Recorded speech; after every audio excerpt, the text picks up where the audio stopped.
passe là-haut, c'est très bien. Ça ne marche pas dessus. Donc, bonjour tout le monde. Le deuxième rendez-vous du hangar.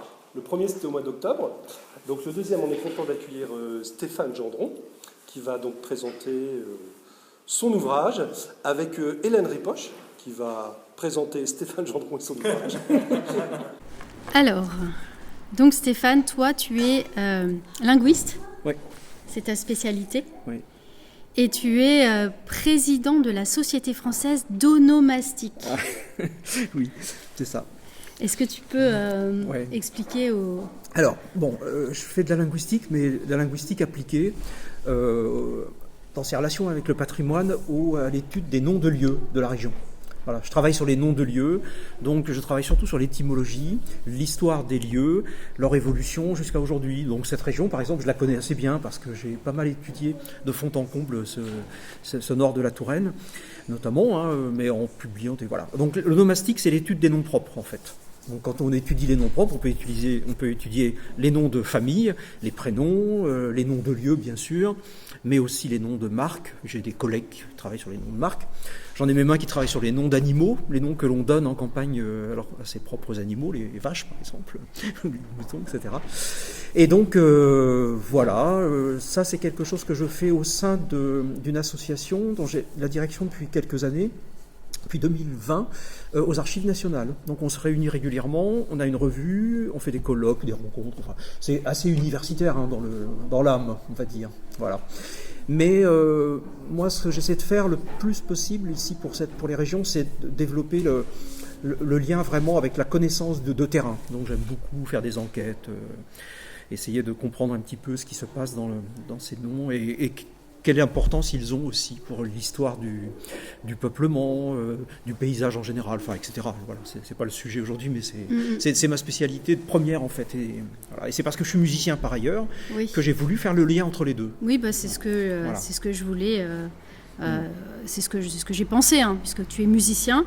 Et donc tu as croisé les deux mondes, la linguistique, l'histoire des mots et la musique avec ce livre. Ouais. Et c'est vraiment une passion personnelle parce que, en fait, j'adore de manière générale, c'est pas parce que je fais de la linguistique, mais comme tous les gens qui aiment les mots, qui aiment le langage, voilà, c'est quelque chose qui me plaît énormément, que ce soit en littérature, dans la presse, dans les chansons, quand j'entends des choses à la radio, enfin, c'est vraiment, ça m'a toujours beaucoup plu. Et du coup, j'ai pris une habitude pendant pas mal d'années de collectionner des mots, des termes que j'entendais chez mes collègues musiciens. Dans les répétitions, par exemple, les trompettistes qui ont un peu leur jargon, les violonistes, c'est pas du tout la même chose, évidemment, les pianistes, chacun a un peu son petit monde, mais surtout des mots que je trouvais assez amusants, intrigants, et puis ça a été le point de départ. C'est un peu comme ça que ça a démarré, en fait. Parce que finalement, quand on parcourt ton livre, donc C'est du pipeau, il y a effectivement le jargon des musiciens, mais il y a aussi tout un jargon qui a été emprunté aux musiciens par d'autres, d'autres confréries, d'autres groupes humains. En fait, ça va dans les deux sens. C'est-à-dire que c'est le langage musical qui a inspiré des expressions comme, je ne sais pas, mettre un bémol, changer de ton, baisser le ton, etc. Il y en a énormément. Et il y a tout un tas de petites choses qui viennent vraiment de la musique directement. Et dans l'autre sens, il y a aussi des emprunts à la musique, mais qui sont des emprunts qui sont liés simplement à des gens qui sont totalement extérieurs à la musique et qui ont pris simplement des images visuelles. Par exemple, chez l'accordéon, il y a au moins une quinzaine de noms pour désigner l'accordéon depuis le début du XXe. C'est assez rigolo d'ailleurs, c'est très foisonnant, mais c'est des images vraiment visuelles qui sont liées à la manière dont on déplie. Alors le dépliant, le branle-poumon, la boîte à chagrin, la boîte à punaise, enfin tout y passe. C'est vraiment un instrument protéiforme, mais qui est assez intéressant pour ça. Alors, en fait, c'est ce qui m'a beaucoup plu, c'est d'explorer tout cet univers-là. Ça fait longtemps que j'y pense, en fait. Ça fait au moins 7-8 ans. Et puis, il arrive un moment où je me suis dit, il faut que j'en fasse quelque chose, parce que ça me paraît quand même intéressant. Et j'ai vérifié aussi quand même que le travail n'avait pas été fait avant moi, parce que c'est surprenant, ça m'a surpris d'ailleurs.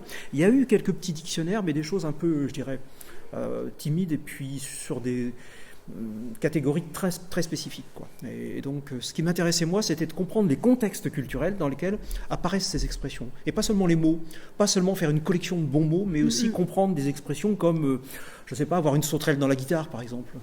Enfin, c'est quand même pas une mince... Voilà. Ou jouer en bah, être un peu cinglé.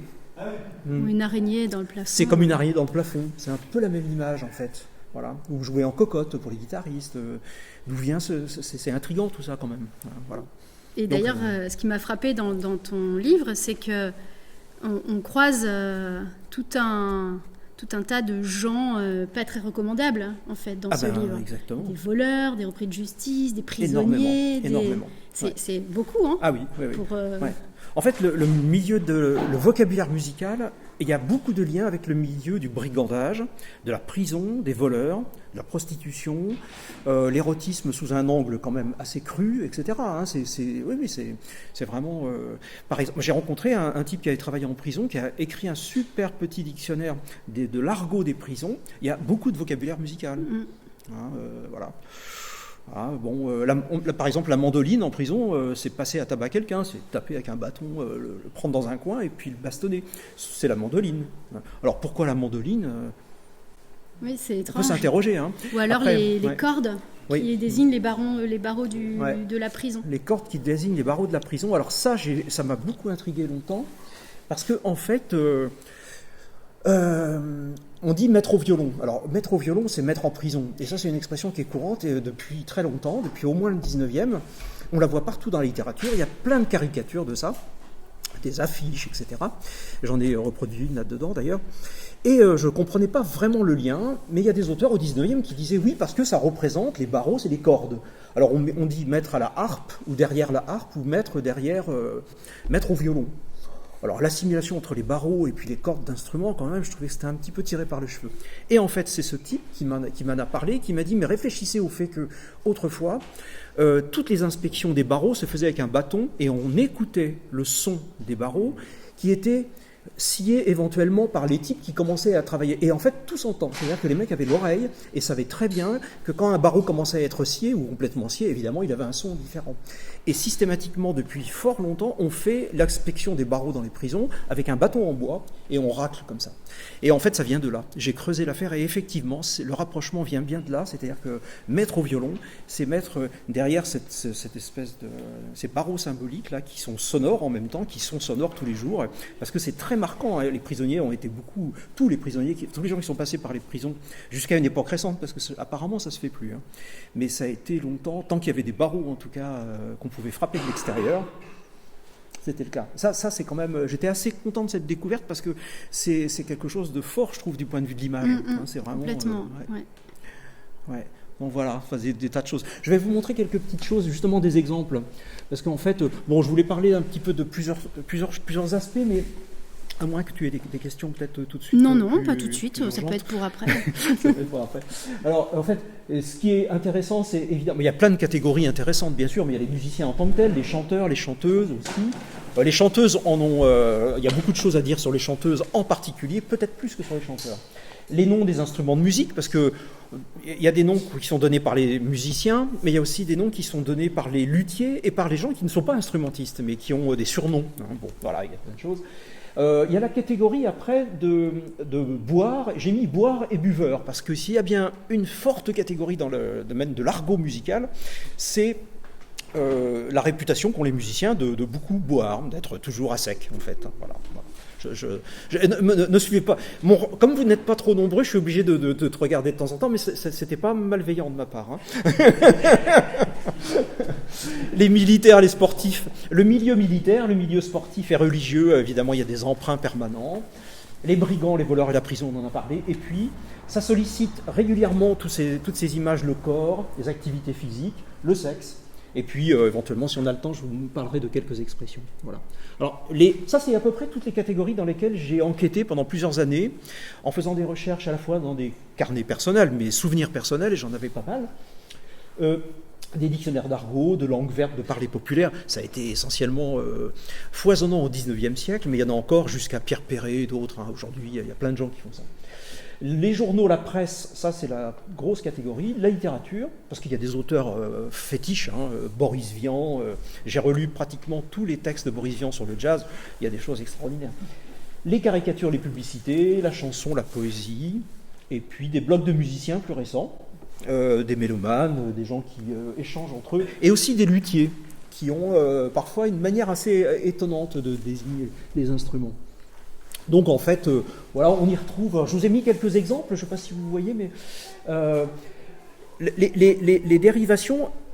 Moi, j'ai été surpris de constater que des choses qu'on pourrait considérer comme très récentes, par exemple musicos, un musicos, eh ben en fait, ça date du début 19e. Et on le dit depuis le début 19e. Et c'est très ancien. Par contre, zikos, la zik, tout ça, c'est plus récent, effectivement. Mais le musico, c'est péjoratif à chaque fois, toujours. Musiflard, c'est encore pire. Le musiflard, c'est vraiment le type qui joue très mal.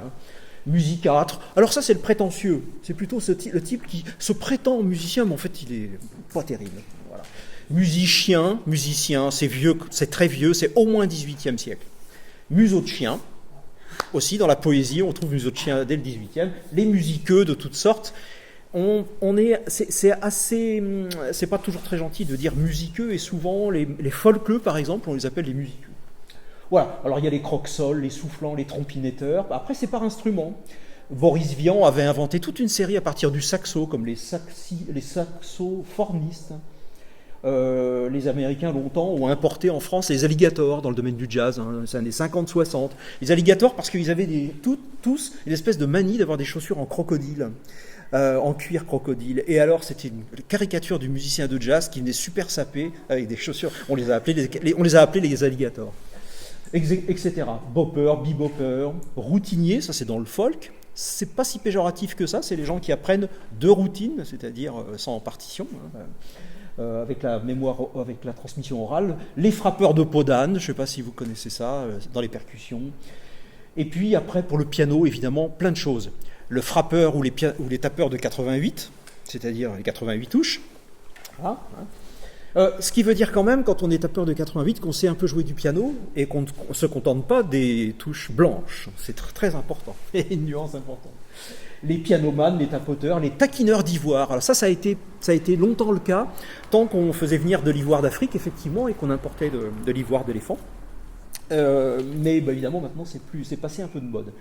Les violonistes, les plumiers, ça existe toujours, ce surnom des plumiers. Et puis les barbus, j'ai encore entendu ça il n'y a pas si longtemps, ça revient de temps en temps, les barbus, les musiciens d'orchestre, voilà, dans les orchestres classiques. Alors il y a tous les E aussi, les E, ce que j'appelle les E, c'est les baroqueux, les classiqueux, les jazzeux, les trasheux, les folkleux, on peut tout faire, bien sûr, violonneux, cornemuseux, accordéonneux, gratteux. Il y a eu une époque dans les années 80 où les musiciens, on se moquait beaucoup, et ils se moquaient eux-mêmes de leur groupe quand ils étaient, par exemple, dans le style brésilien, sud-américain, ou alors musique de pays de l'Est. Et à ce moment-là, la grande mode, c'était de construire des expressions du type « nous, on est les Brésiliens de Rochechouart », ou alors les Russes de Romorantin, ou les Argentins de Courbevoie. C'est vraiment par dérision montrer que, en fait, oui, on fait de la musique, de l'appropriation culturelle, mais c'est quand même vraiment à la française, quoi. On reste, voilà. Et donc, jouer berger bulgare, ça a englobé tous les gens qui jouent avec des modes, par exemple, musicaux, et qui empruntent un peu à ces traditions culturelles pentatoniques et tout ça, mais qui, en fait, jouent de manière assez libre, pas trop dans le style de... Voilà. Et puis, le chef d'orchestre a eu, évidemment, des tas de surnoms, il y en a toujours. Chef de gare, le bénisseur, le batteur de mesure, le cocher, le sémaphore, ou le centimètre, mais mètre avec un... Voilà. Bon, ben voilà, il y a plein de choses comme ça.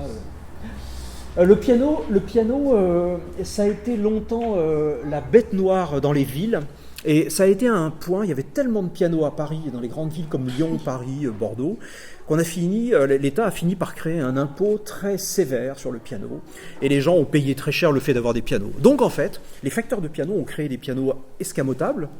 Jean Jude, qui habite à Saint-Pierre-des-Corps, a des pianos comme ça. Des pianos escamotables qui ressemblent à des petits meubles, en fait, donc il ne peut pas imaginer que c'est un piano. Vous avez un inspecteur qui vient, il ne verra rien. Et on peut le transformer en bar, parce qu'en fait, il y a des trucs avec des gobelets, etc., des verres, présenter des carafes.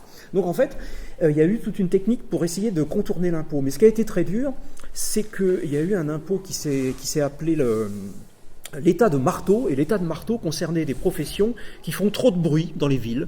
Alors, tous les menuisiers, les gens qui travaillaient le fer, les ferblantiers par exemple, les forgerons, etc., tous les gens qui avaient une activité très très bruyante étaient censés payer une taxe, et en tout cas, ils avaient une réglementation des horaires, et c'était très très sérieux. Donc en fait, les pianistes ont fait partie de cette liste. Quand on voit la liste, on a tous les corps de métier qui font beaucoup de bruit, et à la fin, et les pianistes. Voilà. Et donc, ça a été très très difficile parce que du coup, tous ces pauvres... Et ça coûtait une fortune si on outrepassait la loi. Donc il y a eu des chansons à l'époque, jusque dans les années 20-30, qui circulaient de ce genre, « Cache ton piano, si tu ne veux pas payer d'impôts, cache ton piano. » Et vous devez peut-être connaître l'air parce que... Cache ton piano, cache ta trompette. Enfin, oui, je sais plus l'air, j'ai plus exactement, mais écoutez ça, je suis sûr que vous avez l'air en tête parce qu'il a été repris pour d'autres paroles. Voilà, ça date des années 20, hein, c'est typique. Alors, il y a eu comme ça une série de chansons. Payer d'impôts, cache ton polo, cache tes rouleaux, cache tes claquettes, ton trombone et ta clarinette. Si tu ne veux pas payer d'impôts, cache ton piano.